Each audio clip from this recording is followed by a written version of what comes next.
Hi guys, welcome back to part 3 of my Read It or Unhaul It TBR project series. This is the lineup for this video. We have Courting Darkness by Robin Lefevers, Carnival of Souls by Melissa Marr, Jacqueline Hyde by Annabeth Bondor Stone and Connor White, The Dead and the Buried by Kim Harrington, and The Gloom Between Stars by Piper CJ. We are starting off this part strong with Courting Darkness by Robin Lefevers. So I picked this book up at a library sale a few years ago, and it sounded really interesting to me. It seems like the main characters are assassins, but they're also like ladies at court, which is like such a vibe. So I'm really excited to read it, and I'll talk to you when I have an update. So I'm now on chapter 65 of Courting Darkness, and I'm having such a good time. So I'm loving the drama and the intrigue and just the tension in the story.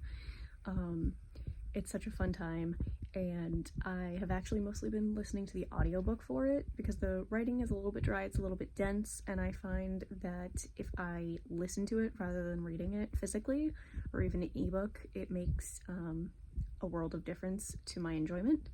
So I can't wait to get through the rest of it. So back with an update. I finished Courting Darkness and I loved it.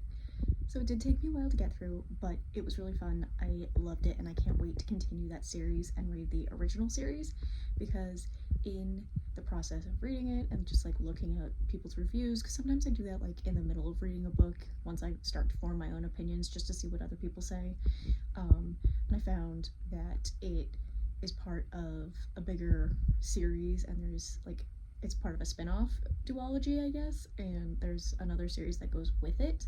So I'm looking forward to checking that out as soon as I finish my TBR, and we're getting there. So I think what I really want to read right now is The Dead and the Buried by Kim Harrington. So this is a YA thriller, and it's about a teenage girl who moves to a suburb in Massachusetts and learns that she moves into a murder house and somehow winds up having to figure out who killed the person who died in the house. I'm just feeling really in the mood for something thrillery, and I like that YA usually is a quick read for me. As I am filming this, I have 2 books left until I finish my Storygraph challenge for the year. So that's pretty exciting, and I'm ready to rip through some books so that I can finish that up. So I'm now just over halfway through The Dead and the Buried, and I'm having so much fun with it. It's fast-paced, it's easy, it's exactly what I needed right now.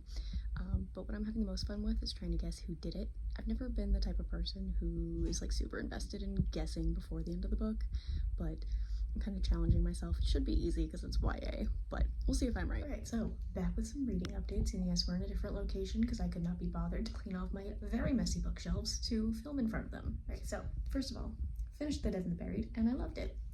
And one of my like top 4 suspects wound up being the one who did it. I'm a little bit annoyed that I didn't guess correctly right off the bat, but it had some fun turns in it that kept me guessing and like second guessing my own judgment and all of that.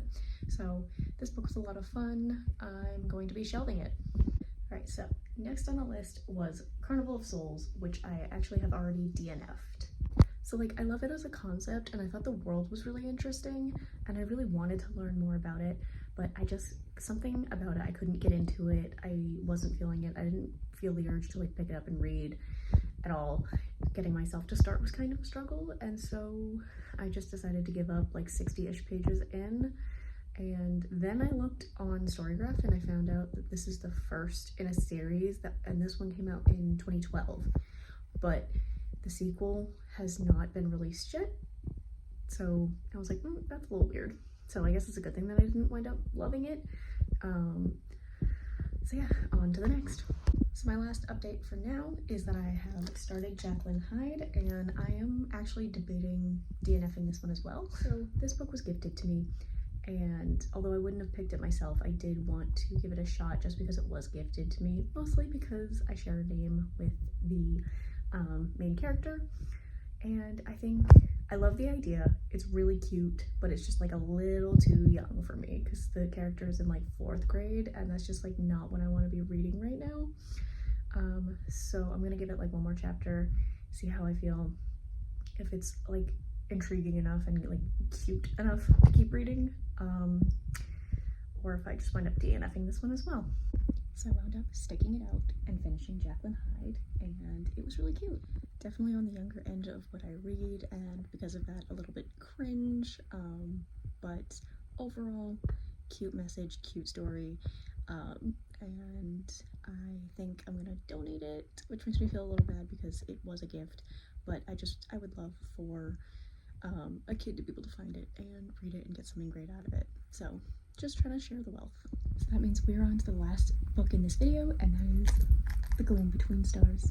I'm so excited to continue this series. This is the third book, so I'm not going to give too much away, but I am a big fan of Piper CJ. I know that she's a little bit controversial, and like what I saw about her, because I wasn't directly involved, I am able to forgive. I know that she was not very nice to a commenter on like Goodreads a while ago. I did see her apology, and because I wasn't directly involved, like I'm willing to take that at face value, especially because I haven't seen anything like shady about her since, personally.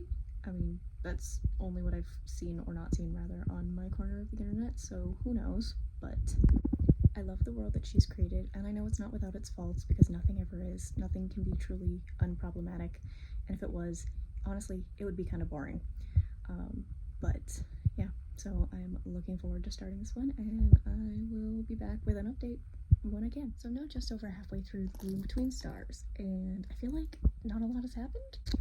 So I probably should have reread the last book before starting this one, but I'm just trying to get through this TBR, y'all, and I decided I didn't have time or the spoons to do that.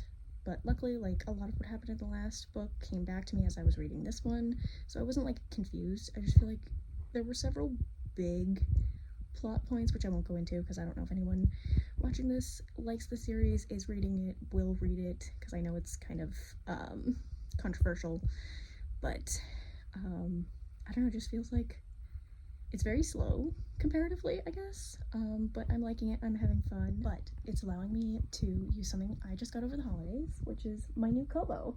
I am so excited to have my new e-reader. I've been using my Nook Color tablet from about a decade ago, which, like, is fine, it still works, but is 10 years old, and they're sunsetting Nook, so I needed a new one, and my mother very generously gave you one for the holidays. So with that, I'll come back with another update, probably once I have finished the book.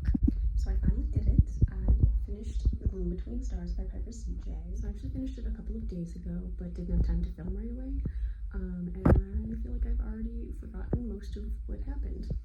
So I always enjoy reading books in this series, but I feel like it doesn't really stick with me for long, and this book kind of suffered from second book syndrome, which is interesting since it's the third in the series, but it was a lot of like lead up to the next book, I assume. At least that's what I've been told, but I guess we'll see. I do plan on continuing the series, but it's like it's not enough for me to DNF it, and I liked the character growth, and there were a couple of like cute, cozy moments. So even though it took me like a month to finish, I'm glad that I read it, and I'm looking forward to the next one. And that's our last book for this episode. So thanks for watching. Would love if you would give me a like and a follow if you find this interesting, if it's just cozy to have on in the background when you do things. I know these videos aren't terribly long or in depth, but I'm having fun documenting my process as I try to zero out my TBR. So see you next time.